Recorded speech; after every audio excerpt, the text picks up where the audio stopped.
இன்னைக்கு ஒரு இன்ட்ரெஸ்டிங்கான ஸ்டோரியை பத்தி தான் பார்க்க போறோம். இந்த ஸ்டோரி நம்ம லைஃப்ல சின்னதா ஒரு சேஞ்சையாச்சும் கொண்டு வரும்ன்ற நம்பிக்கை எனக்கு இருக்கு. நீங்க முழுமையா இந்த கதையை கேட்டுட்டு, இந்த கதை உங்களுக்கு எத்தகைய ஒரு உணர்வை உங்களுக்கு கொடுத்துருக்கு அப்படின்னு சொல்லிட்டு நீங்க கமெண்ட் பாக்ஸ்ல கமெண்ட் பண்ணுங்க. நம்ம சின்ன வயசுல என்ன பண்ணுவோம்? ஸ்கூல் முடிச்சுட்டு வெளியே வந்ததும் ஃப்ரெண்ட்ஸுங்களோட சேர்ந்து விளையாடுவோம், டியூஷன் போவோம், நைட் வருவோம், சாப்பிட்டு தூங்கிடுவோம், திரும்பி இதே ரொட்டீனா போயிட்டு இருக்கோம். சாட்டர்டே சண்டே ஆனா நம்ம சொந்தக்காரங்க வீட்டுக்கு போவோம். அங்க ஃப்ரெண்ட்ஸ் நிறைய பேர் இருப்பாங்க. ஃபுல் டே கிரவுண்ட்ல போகும், 7 ஸ்டோன், ஒளிர விளையாட்டு, இந்த மாதிரி விளையாட்டுலயே அந்த நாள் ஃபுல்லாவே போயிட்டு இருக்கும். ரொம்ப கலப்புல ஈவினிங் வந்ததும் ஸ்நாக்ஸ் ரெடியா இருக்கும். மூஞ்சி கை கால் கழுவிட்டு ஸ்நாக்ஸ் சாப்பிட்டு திரும்பி ராஜா ராணி அந்த மாதிரி விளையாடிட்டு இந்த மாதிரி ஒரு மாதிரி ஜாலியாவே போயிட்டு இருக்கும். நமக்கு ஏதாவது ஒரு சின்னதா அடி பட்டுச்சுன்னா அப்பதான் நம்ம பேரண்ட்ஸ் நம்மளை வீட்டை விட்டு வெளியவே அனுப்ப மாட்டாங்க. அது 3 மாசம்னாலும் சரி. அதுவும் தையல் போடுற அளவுக்குன்னா சொல்லவே தேவையில்ல. அந்த விளையாட்டையே நம்ம மறந்துட வேண்டியதுதான். இந்த மாதிரி ஒரு சூழ்நிலையில ஒரு 13 வயசு பெண்ணுக்கு அவங்களுக்கு பிடிச்ச ஒரு கேம் விளையாடிட்டு இருக்கக்குள்ள ஒரு ஆக்சிடென்ட் நடக்குது. அவங்க தன்னோட ஒரு கையவே இழக்கிற சூழ்நிலை. அவங்க எவ்வளவு மன தைரியமா இருந்தா உடனே அந்த கேமுக்கு வந்திருப்பாங்க அப்படிங்கிறத பத்தின ஸ்டோரியை தான் இன்னைக்கு ஃபுல்லா பார்க்க போறோம். இந்த கதை நிச்சயமா உங்களோட வாழ்க்கையிலயும் சரி, நீங்க ரொம்ப டவுனா இருக்கேன், என்னால முடியல, நான் எப்பயுமே தோத்து போயிட்டே இருக்கேன் அப்படின்னு நினைக்கிறவங்களோட வாழ்க்கையிலயும் சரி, இந்த 13 வயசு குழந்தை நம்ம லைஃபை ஒரு சேஞ்ச் பண்ணக்கூடிய ஒரு கதையா தான் இருக்கும்னு நான் நம்புறேன். வாங்க வீடியோக்குள்ள போலாம். இந்த சின்ன பொண்ணு எப்போ பிறக்குறாங்கன்னு பாத்தீங்கன்னா 1990 பிப்ரவரி 8ல பிறக்குறாங்க. அவங்க அப்பா அம்மாவுக்கு சின்ன வயசுல இருந்தே இந்த சர்ஃபிங் கேம், நீர் சறுக்கு விளையாட்டு அப்படின்னு சொல்லுவாங்க. கடல் அலையில ஒரு படகு பேட் மாதிரி போட்டு அந்த பேட் மேல நின்று அந்த அலைகள் வர வர முன்னாடி போயிட்டு ஏறி ஏறி இறங்கி விளையாடிட்டு இருப்பாங்கல்ல, அந்த விளையாட்டு தான். அவங்க அப்பா அம்மா அதுல இன்ட்ரெஸ்ட் இருக்கனால இந்த குழந்தையும் 3 வயசுலயே பேடை தூக்கிட்டு கடலுக்குள்ள இறங்குறாங்க. அப்ப இருந்தே அவங்களுக்கு அது மேல ஆர்வம் அவ்வளவு இருந்திருக்கனால அவங்க நல்லா விளையாட்டை கத்துக்கிட்டு 8 வயசுல பெரிய பெரிய போட்டியிலெல்லாம் கலந்துக்க ஆரம்பிக்கிறாங்க. இன்னும் நல்லா பண்ணி ஒரு மாதிரி அவங்களுக்குன்னு தனியா ஒரு இன்ட்ரெஸ்ட் அதிகமாயிடுச்சு. 9 வயசுல இவங்களுக்குன்னு தனியா ஒரு ஸ்பான்சர் கிடைக்கிறாங்க. இனிமே இவங்க எனக்காக விளையாடட்டும் அப்படின்னு சொல்லிட்டு அந்த ஸ்பான்சர்ஸ் இவங்களை நம்பி ஸ்பான்சர் பண்றாங்க. அதுலயும் தொடர்ந்து ஜெயிக்கிறாங்க. நம்ம அதுக்கு தெரியும்ல, நம்ம நாட்டிலேயே நிறைய பேர் சிறந்து விளையாடுற வீராங்கனைகள்லாம் நேஷனல் லெவல்ல போய் ஜெயிச்சுட்டு ரிட்டர்ன் வரக்குள்ள அவங்கள பிக்கப் பண்றது கூட யாரும் இல்லாம கவர்மெண்ட் பஸ்ல வந்து அதெல்லாம் நம்ம நிறைய நியூஸ் பார்த்துருக்கோம். அந்த மாதிரிதான் இவங்க எவ்வளவுதான் சிறந்து விளங்கினாலும் அவங்க சர்க்கிள்க்கு மட்டும்தான் தெரிஞ்சது. வெளி உலகத்துக்கு இப்படி ஒரு பெண்மணி இருக்கிறதா யாருக்குமே தெரியல. ஒரு சின்ன குழந்தை இந்த அளவுக்கு ஷெஃப் போர்ட்ல பயங்கரமா விளையாடுறாங்க அப்படிங்கிற ஒரு பேர்லாம் இவங்களுக்கு கிடைக்கல. அந்த அளவுக்கு இவங்க பிரபலமும் ஆகல. சடனா ஒரு 13 வயசு இருக்கும். சேம் அவங்க கூட விளையாடுறவங்களோட சேர்ந்துட்டு அவங்க சக தோழிகளோட இவங்களும் கடல்ல நல்லா விளையாடிட்டு இருக்காங்க. அன்னைக்குன்னு பார்த்து கடல் சீற்றம் அதிகமா இருக்கு. அலை வேகமா வருது, காத்து பயங்கரமா அடிக்குது. ஆனாலும் அவங்க ஃபுல் கான்சென்ட்ரேட்டும் எதுல இருந்துச்சுன்னா அந்த அலை கடல் மேலதான் இருந்துச்சு. எப்படி மேனேஜ் பண்றது அப்படின்னு சொல்லிட்டு அவங்க ரொம்ப மகிழ்ச்சியா அவங்க அந்த விளையாட்டு மேல இருக்க இன்ட்ரெஸ்ட்ல ரொம்ப பெரிய பெரிய அலையெல்லாம் ஈஸியா அப்படி போயிட்டு போயிட்டு வந்திருக்கிறதா சொல்றாங்க. வந்துட்டு இருக்காங்க. திடீர்னு அந்த சமயம் அலை ரொம்ப பெருசா இருக்கக்குள்ள ஒரு 14 அடி நீளம் உள்ள ஒரு சுறா மீன் வருது. அதை இவங்க கவனிக்கல. சொல்றது என்னன்னா ரொம்ப கோர பற்கள்லாம் இருக்கு அந்த சுறா மீனுக்கு, இவங்களை நோக்கி தான் வருது அப்படின்னு சொல்லிட்டு சொல்றாங்க. இவங்க அந்த சுறா மீன் வர்றதை கவனிக்காம தன்னோட முழு கவனத்தையும் அந்த கடல் அலையில விளையாடுறதுலயே வச்சிருக்காங்க. ஒரு சில நொடிகள்ல அந்த சுறா இவங்க மேல பாயுது. இடது கையும் அவங்க அட்டையில ஒரு பகுதியும் சேர்த்து அடிச்சிருது. அந்த ஒரு செகண்ட் அந்த இடம் ஃபுல்லாவே ரத்த கரையா மாறிடுது. பக்கம் இருந்தவங்க எல்லாமே வேக வேகமா வந்து அவங்கள கூட்டிட்டு கரைக்கு கூட்டு வராங்க. கடல் அலைக்குள்ள விளையாட இறங்கக்குள்ள இருந்த ஒரு இடது கை கரைக்கு வரக்குள்ள இல்ல. அவங்களுக்கு ஒரு 60% மேல ரத்தம் ரொம்ப லாஸ் ஆயிடுச்சு. பக்கத்துல இருக்க மருத்துவமனையில சேர்த்துறாங்க. ரொம்ப கிரிட்டிக்கல் சுச்சுவேஷன். அவ்வளவுதான், காப்பாத்துறது கஷ்டங்கிற சூழ்நிலையில எல்லாருமே ப்ரே பண்ணிட்டு இருக்காங்க.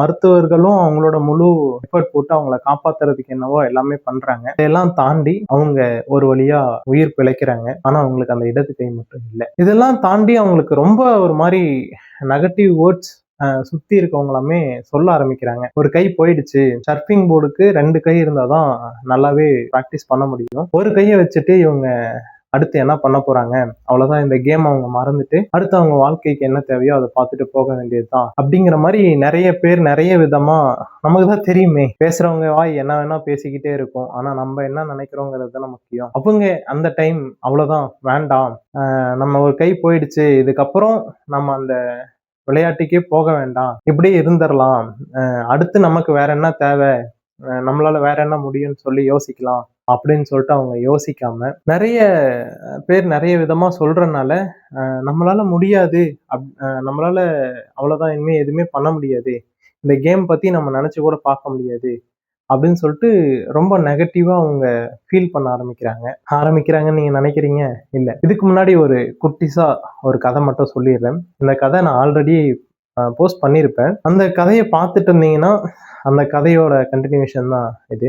ஒரு எலியை விட சிறந்தது பூனை, பூனையை விட நாய், நாயை விட பலசாலி யாருன்னு பார்த்தோம்னா புலின்னே சொல்லலாம். ஆனா புலியை விட ஒரு வேட்டைக்காரன் ரொம்ப பலமாவும் இருப்பான், அவன்கிட்ட ஆயுதமும் இருக்கும் இல்லைங்களா? இந்த சூழ்நிலையில ஒரு பயங்கரமான மேஜிக் மேன், அவர் யாரா வேணா மாத்தக்கூடிய ஒரு ஆள். நம்ம இப்ப என்ன நினைச்சாலும் ஒரு பயங்கரமான சூப்பர் ஸ்டாரா மாத்துவாரு, சூப்பர் ஸ்டாரையே நினைச்சாலும் ஒரு சாதாரண மனுஷனா மாத்துவாரு. அந்த அளவுக்கு திறமையான ஒரு மேஜிக் மேன். அந்த மேஜிக் மேன் கிட்ட அந்த எலி போய் கேக்குது, எனக்கு இந்த பூனையை பார்த்தாலே பயமா இருக்கு, எனக்கு அந்த பூனை கிட்ட இருந்து தப்பிக்கிறதுக்கு வழி தெரியல, அதனால என்னை பூனையாவே மாத்திருங்க அப்படின்னு சொல்லிட்டு இந்த எலி போய் சொல்லுது. சரி, நம்மளை நம்பி வந்திருக்கு, பண்ணி விடுவோம் அப்படின்னு சொல்லிட்டு அந்த எலிய பூனையா மாத்தி அனுப்பிச்சிடறாங்க.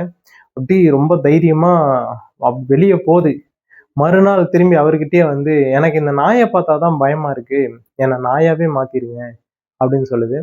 திரும்பி அதே கம்பீர தோரணையோட வெளியே வருது. வெளியே வந்ததுமே புலி கர்ஜிக்கிற சத்தம், அது நம்ம எங்க வேகமா வேட்டையாடிடுமோங்கிற ஒரு பயம், அதெல்லாமே அந்த நாய்க்குள்ள இருக்கிறதுனால புலிதான் சிறந்தது, நம்ம புலியா மாறிடுவோம் அப்படின்னு சொல்லிட்டு திரும்பி அந்த மேஜிக் மேன் கிட்ட என்னை ஒரு புலியாவே மாத்திடுங்க அப்படின்னு சொல்லி சொல்லுது. சரி, போனா போட்டோம், இத்தனை வாட்டி வந்துருச்சு, கடைசியா ஒரு சான்ஸ் கொடுத்து இந்த நாயை புலியா மாத்திடுவோம் அப்படின்னு சொல்லிட்டு அந்த மியூசிஷியனும் அதை புலியா மாத்துறாங்க. புலியா மாத்தினதும் காட்டுக்குள்ள கம்பீரமா சுத்தலாம் அப்படின்னு சொல்லிட்டு சுத்தக்குள்ள தோட்டா சவுண்டு கேக்குது. அவங்க இருக்க தோரணை அதெல்லாமே இவங்களுக்கு இந்த புலிக்கு பயம் ஏற்படுது. திரும்பி திப்பன்னு ஓடி இந்த மியூசிஷியன் கிட்ட, எனக்கு இந்த வேட்டைக்காரனை பார்த்தா பயமா இருக்கு, அவங்க கிட்ட இருக்க துப்பாக்கி எல்லாம் இருக்கு, அது சுட்டா அந்த சத்தம் எல்லாமே எனக்கு ஒரு மாதிரி இன்னும் பயங்கர நடுக்கத்தை கொடுக்குது அப்படின்னு சொல்லி முடிக்கிறதுக்குள்ள அந்த மேஜிக் மேன் என்ன பண்றாங்க, இந்த புலிய எலியாவே மாத்திடுறாங்க. நான் உன்னை என்னதான் மாத்தினாலும் நீ உன் எண்ண அளவுல நீ எதுவா இருக்கிற அப்படின்னு நினைச்சனாதான் நீ அதுவா மாற முடியும். நீ புலியா இருந்தும் உன் எண்ணங்கள் எலியா இருக்கிறனால நீ எதுக்குமே சரிப்பட்டு வர மாட்ட, இனிமே எந்த விஷயத்துக்காகவும் நீ என்கிட்ட வராத அப்படின்னு சொல்லிட்டு அந்த மியூசிஷியன் அந்த எலிய அங்க இருந்து துரத்திடுறாரு. துரத்தினதுக்கு அவரு தப்பா இல்ல அந்த புலியா மாறின எலி தன்னை புலியா உணராதது தப்பா? அதோட எண்ணங்கள் தானே. நம்ம எண்ணம், நம்ம என்னவா ஆக நினைக்கிறோம் அப்படிங்கிறது, அந்த எலி நான் புலின்னு நினைச்சு வாழ்ந்திருந்தா கூட தைரியமா பூனைய ஃபேஸ் பண்ணிருக்கலாம். சரி, பூனையா மாறுச்சு, நாய் தானே, ஒரு சீற்றம் இருக்கும் பூனைக்குன்னு தெரியும். ஒரு சில நம்ம தெருக்கள்ல பார்க்கக்குள்ள நாயும் பூனையும் சண்டை போடக்குள்ள அந்த பூனை ஒரு சீருச்சுன்னா அந்த நாய் கூட பயந்து போகிற மாதிரிலாம் நம்ம தெருவுலயே நம்ம கண்ணு முன்னாடி பார்த்துருப்போம். அந்த மாதிரி இது தைரியம் இல்லாம வீட்டுக்கு பாதுகாப்பா இருக்கிற ஒரு நாய் அவங்க வீட்டுக்கிட்ட வந்த புலியவே எதிர்த்து சண்டை போட்டு ஒரு மாதிரி சத்தம் போட்டு அது கத்துலயே அந்த புலி பயந்து போயிட்டு இருக்கிற மாதிரிலாம் சிசிடிவி காட்சியில நம்ம நிறைய ரீல்ஸ்ல அந்த மாதிரிலாம் பார்த்துருப்போம் இல்லைங்களா? நம்ம என்னவா நினைக்கிறோம், நம்ம எதுவா இருக்கிறோம் அப்படின்னு நாம ஃபர்ஸ்ட் நினைச்சோம்னா தான், நம்ம அந்த வாழ்க்கையில நம்ம அதுவா வாழ்ந்தோம்னா தான் நம்ம நினைக்கிற இலக்கை விட பெரிய இடத்துக்கு நம்மளால போய் சேர முடியும். இவங்களும் அதே தான் யோசிச்சிருக்காங்க.